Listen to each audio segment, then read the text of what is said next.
Niki kula pun janji nggih. Kula niku kan ge Selasa bulan yang lalu niku khatam hikam. Terus kula mulang hikam teng mriki Selasa pagi niku pun sekitar 2 tahun. Pokoke walhasil diparingi Allah niku khatam.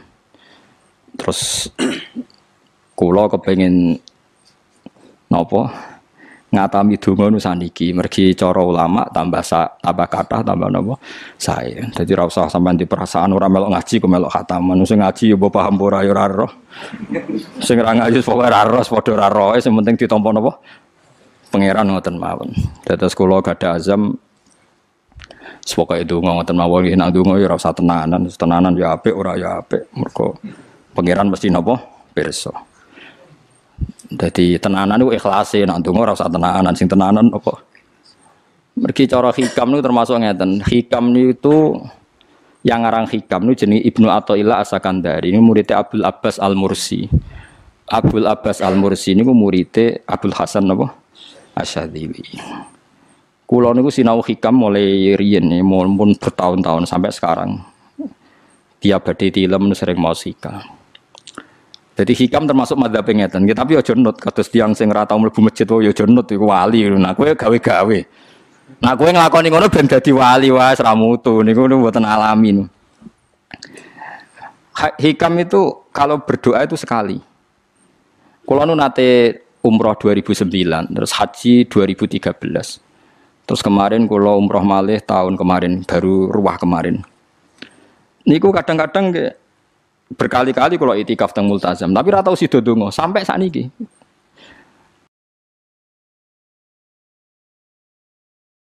Mergo donga mbok pisan tok, anggrape donga neh. Lho pangeran ijek eling kok tak elingno. Mergo hikam termasuk mengingatkan gitu. Kamu kalau doa itu jangan ulang. Karena yunabbahu iku man yajuzu alil ikhfal, yang boleh diingatkan hanya orang yang mungkin lupa. Allah ora bakal lali kok mbok elingno. Dadi kula anggere ning ngarepe multazam pe donga. Lho dong aku wingi pangeran cek eling. Ya wis ra sida dong. Wah agrape dongone, tapi ndak gawe-gawe lho, saya asli, maksudnya asli. Agrape dongone. Kan cek eling kok. Ya wis. Sampai kula nu teng raudhah niku akhirnya mau maca selawat, maca Quran. Angger donga seeling to Gusti ngono terus. Dadi yo pancen unik, wong-wong wali ku unik. Aja gawe-gawe lho, tapi aja nut. Kula cuma pancen hikam adabe ngoten. Wa inna ma yunabba wa amne den elingno sapa man wong ya juzu kang oleh ali ngatasi man apa alif falali. Sing oleh mbok elingno zat sing kemungkinan lah wong ora tau lali kok amen mbok elingno. Wingi mbok omongi, saiki mbok omongi. Lho cara kowe diutang ditagih terus ijo eling. Dadi hikam adabe unik. Ya tapi udahnya wali ya tetap napa? Wali itu keliru tetap wali. Nah, ben arah wali ku bener wae tetep ra wali wis ra bakat. Tapi aja gawe-gawe lho, syaratnya napa? Syaratnya aja napa? Gawe-gawe. Iki kula iki sering diprotes wene. Gus ora tau ora jenengan donga. Jare sapa ora donga? Wingi sedonga. Kok ora donga nah? Jeleng. Kadang kula yang ngerasa dosa tapi piye kadang teng ati ngoten ya akhire ya ora roh. Pokoke aku anggere pengen donga ya donga, ben ora ya ora. Pas donga ya anut wali, pas ora ya anut wali. Kadung bener. Dadi pas donga ya bener, pas ora ya bener. Tapi itu memang sebagian madzhab beliau. Jadi ini nanti saya bacakan hikam dua kata mutiara terus donga, supaya donga sampean donga, supaya donga. Piye-piye kita gadah sanad madhab yang diakui termasuk Thariqah Mu'tabarah selain Naqsyabandiyah, Qadiriyah, napa Sadiliyah. Lah Sadiliyah itu nggih hikam niku meneh mergo hikam sing aran Abdul Abbas Al-Mursi murid Abil Hasan napa Asyadzili. Sehingga orang tahu madhab Sadiliyah ya lewat kitab napa hikam. Makanya kitab-kitab apa saja generasi setelah beliau itu enggak bisa lepas dari kitab napa hikam. Sampai darani hikam atau iya. Madhabe napa atau iya. Mergo atau iya iku maknane sing arangu napa Ibnu Athaillah disebut hikam atau iya. Itu beliau sebetulnya ya ada orang alim yang butuh mikir jelimet nggih mboten. Ya wong waras wonten mawon. Misalnya orang waras begini, pancen wong waras itu beda mek waras pancen. Misalnya gini. Saya ngambil uangnya Mustafa tanpa pamit boleh ndak? Ndak boleh kan. Terus beliau membuat makalah gini, kula aja hafal.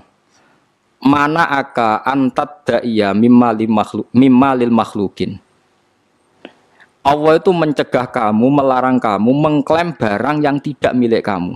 Padahal sama-sama miliknya makhluk. Misalnya Mustafa punya mobil, aku milik saya boleh enggak? Boleh enggak sama siapa saya? Enggak boleh kan? Mustafa punya rumah, aku milik saya boleh enggak? Enggak boleh. Kalau mengaku miliknya orang sama-sama makhluk saja enggak boleh, apalagi kamu ngaku-ngaku hal yang milik Allah. Misalnya sifat menentukan nasib itu milik siapa? Allah. Menentukan su'ul khotimah atau husnul khotimah itu milik siapa? Kamu tidak boleh. Misalnya gedeng orang, wong ngono iku mesti su'ul khotimah. Lho sing nentukan itu milik Allah. Wong ngaku barange wonge ora oleh apa meneh ngaku sing hake Allah Subhanahu wa taala. Jadi sebetulnya nak ngendikan ya normal saja. Artinya ijtihad itu kan normal, tidak perlu orang pinter banget. Tapi sing roh itu wong waras ngono maksudnya. Setelah dijelaskan kan masuk akal. Kayak tadi. Dungo kok terus koyok sing mbok omongi wingi lali, urung lali kok sebel elingno meneh. Kan masuk akal.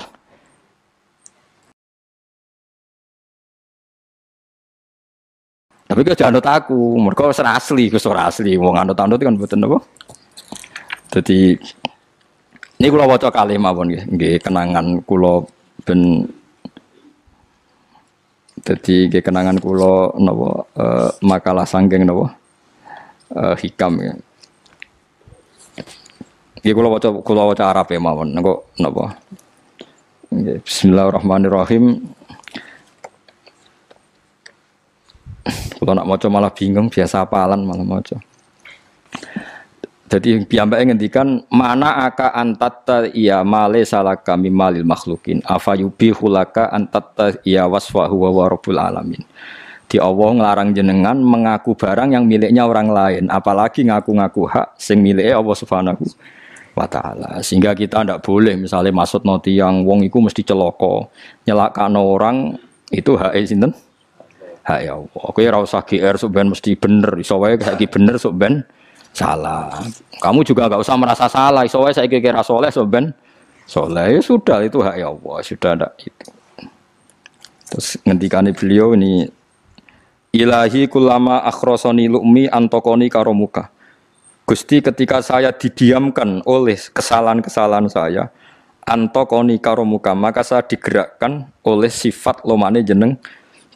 Itu perasaannya hikam. Misalnya sampean ngerasa dosamu akeh terus rawani donga, ngerasa salahmu akeh terus ngerasa ora ahli swarga. Niku jare hikam. Gusti kula nak eling salah kula kok ora pantes mlebu swarga. Tapi nak eling lomane jenengan nggih pantes mawon. Lha iku dindot wong ngono niku wis dindot. Dina eling dosamu sampean akeh kan gak pantes mlebu swarga. Tapi nak eling jembare rahmati Allah nggih pantes mawon. Ilahi kullama akhrasani lumi antokoni karomuka. Wa kullama ayasatni ausofi atma'atni minnatuka. Ketika saya putus asa karena sifat-sifat saya yang buruk, maka saya akan digerakkan lagi punya harapan karena saking melimpahnya nikmate jenengan to peparinge jenengan. Terus beliau di sarah-sarah dicontohkan. Saat Umar masih kafir itu pernah gak minta jadi muslim kan enggak, tapi ketika Allah menghendaki dia jadi muslim maka jadilah Umar seorang yang muslim. Jadi orang tanpa keinginan pun kalau Allah menghendaki baik ditarik yang menjadi baik. Artinya kamu jangan percaya wong aku apik dadi wong apik piye, wong aku ngene. Wong sing ora tau niat apik wae iso diapikno pangeran kados sinten Sayyidina Umar. Sunan Kalijaga ketika nggarong ning gone Sunan Bonang niate ya untuk emas.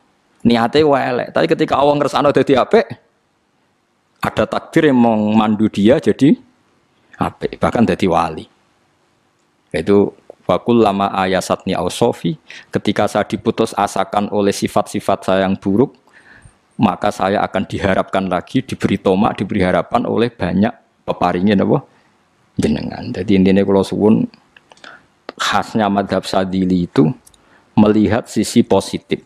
Jadi misalnya jenengan sholat misalnya, ini rumah tenan, misalnya jenengan sholat, potensi gak diterima itu tinggi. Mungkin kita ada ikhlas, mungkin kita tidak tumak ninah, mungkin kita banyak melakukan kesalahan, mungkin eling macam-macam. Itu potensi yang menjadikan kita sholatnya tidak diterima Allah. Tapi cara mazhab Sadilah berpikir gitu itu tidak boleh. Kamu harus ingat bahwa sujud ini luar biasa. Banyak orang yang nggak diberi anugerah sujud. Orang bertahun-tahun, berpuluh-puluh tahun hidup kafir tidak pernah sujud. Kamu sekarang ditakdir mau sujud. Jadi mestinya kena sholat bar sholat subuh, matur nuwun Gusti tadi saya sujud sama jenengan, matur nuwun Gusti tadi saya rukuk sama jenengan. Gak usah mikir buat ditampa apa ora, ijo eling terus. Nanti setelah zuhur ya begitu. Eling terus tadi ditakdir sujud, ditakdir rukuk, ditakdir sholat. Sehingga madzhab Sadziliyah itu sampai mengatakan begini. Orang yang beribadah meskipun sedikit dan yakin bahwa itu peparingnya Allah, minnah dari Allah, itu lebih baik ketimbang ibadah banyak plus merasa kurang. Di misalnya Mustafa sholat, bersolat duhur gak marem, mungkin duhurku salah terus berbadiah kok sholat meneh. Sing kula sholat duhur tok ora usah. Saking syukur kula, niku duhur kula makome. Ya nganti saiki duhur kula perkarane ngene iku dene kelakuane cek ngene iku dene.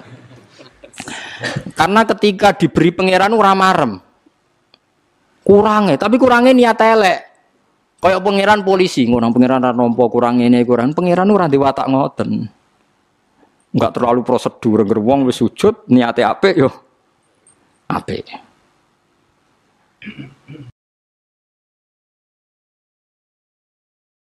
Ya mulane kula nate debat mbek jenengan kula kan bolak-balik cerita.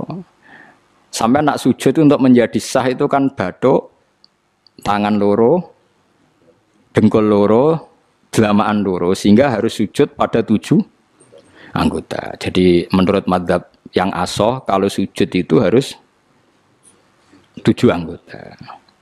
Tapi ada ulama yang mengatakan cukup bathuk tok ambek sikil. Angger wis ngene jenenge sujud. Alasannya ulama ini masuk akal. Saiki nak diwalik. Ana Zaid yang muslim. Bathuke ditemplekno bumi niat sujud ning berhala. Hukumnya kafir ta ora? Enggak jawab ya, kafir kan? Iku syaratnya anggota pitu apa asal bathuke nemplek? Mulane jari ulama sing kaul sani. Lah iya nggo murtad ora usah syarat kok nggo bener. Syarat. Lah iya sing digo murtad ora usah syarat kok sing sujud nggo pangeran. Syarat. Nggo syarat. Nah ngono ora usah syarat anggere ngono ya jenenge sujud. Buktine wis sah nggo dadekno murtad. Yo. Dadi ulama yo macam-macam. Mene kok janut aku ilmune sakeh. Artinya sampean ra kudu anut mazhabku. Maksudnya mergo kula lah ya sadar sebagian mazhab saya itu masalah bagi Anda. Tapi saya ikut Anda lebih masalah kan. Ngopo kok ora roh? Maksudnya kan gak jelas. Acuannya hukum ndak jelas. Ya karena tadi kamu sekolah di Australia, di Amerika, wong kok kancanan wong kafir. Tapi barokahnya anak-anak yang sekolah di sana, yang kerja di sana, akhirnya di Amerika ada masjid. Di Australia itu barokahnya mahasiswa, pekerja, orang kedonyan macam. Sekarang orang kedonyan di Taiwan, di Korea bikin komunitas masjid. Ya, akhirnya di bumi Allah di sana ada yang sujud. Ya itu nyata. Meskipun teori Anda juga nyata, sebagian mungkin katut wedoan ning kono katut macam-macam. Sama-samanya ya sudah kita berpendapat ya seperti itu. Wallahu alam sih yes, ya mungkin naik HP, mungkin naik ora. Wallahu alam supaya donga supaya HP. Tapi kan kita tidak satu arah karena ngendikan ya seperti gojlokannya Allah dengan Nabi Ibrahim itu kan kelihatan. Malaikat Israel berjabut Nabi Ibrahim. Nabi Ibrahim gak terima, gak iso Israel. Aku iki kekasih pangeran. Mosok dipateni. Hal ra'aital khalil yumitu khalilah. Ana kekasih mateni kekasih, mesti keliru perintahmu Israel. Semune ngono Nabi Ibrahim, kowe tetep dipateni. Cara Israel wis menarik. Akhirnya balik teng pangeran Gusti, amartani ila abdin la yuridul mauta wa yaqulu hal ra'aital khalil yumitu khalilah. Ya Allah, Engkau memerintahkan saya pada hamba yang enggak ingin mati. Dia bilang, masa ada kekasih membunuh kekasihnya. Cara Israel masuk akal, bisa mikir juga Israel. Cara dia masuk akal. Jawab Allah ini. Qullahu jadi katakan pada Ibrahim, hal ra'aital khalil yakrahu ayyal khalilah. Ibrahim kandhani, ana tah kekasih tapi ra siap ketemu sing dikasih. Artinya kalau tidak berani mati berarti ra siap ketemu. Jadi bilang ke Ibrahim, apakah ada kekasih yang enggak siap ketemu kekasihnya? Dia malah Israel marah nang Ibrahim. Kata Allah, enggak ada kekasih yang benci ketemu kekasihnya. Oh ya, mati saya kira apa-apa. Nah, itu logika yang terbangun. Makanya dengan perbandingan logika itu akan kelihatan. Pertama, koyok-koyok logika Ibrahim itu masuk akal. Tapi ketika Allah ngendikan, ono tah kekasih, ra siap ketemu kasihnya. Nah, kitab Mahalli itu kitab yang menjelaskan sekian teori fikih yang tidak mansus ya, saya ulang lagi, yang nggak ada nasnya. Kemudian diulang-ulang oleh cara berpikir tadi. Nah, akhirnya jadi kitab khilafah ya, kitab ikhtilafat dalam Syafi'i yang paling dianut ulama seluruh dunia. Jika terus Habib Zain Sakmangke semua ulama itu rujukannya kitab Nawawi Mahalli. Ya karena tadi yang nggak ada nas ya, saya ulang lagi, yang nggak ada apa? Nas itu ada sekian pilihan kaul. Ya sama-sama masuk akal tadi. Meskipun dalam tradisi tertentu kita tidak mungkin mempraktekkan. Ke wanita kok jenazah kok guri. Nak komen taqabbala wa minna minkum taqabbala. Ya Karim pasti dia kewo kiai sableng. Jenazah iki kok apa? Guri. Tapi saya sekarang mulai curiga dengan di Arab Saudi karena tetap ada sholat gaib tapi mayatnya sudah enggak di depan, enggak di depannya sudah. Kalau menangi rian tentang buku-buku mayat itu di. Tapi itu mungkin karena teknis ya, karena yang mati terlalu apa? Terlalu banyak dan sering. Musim haji tok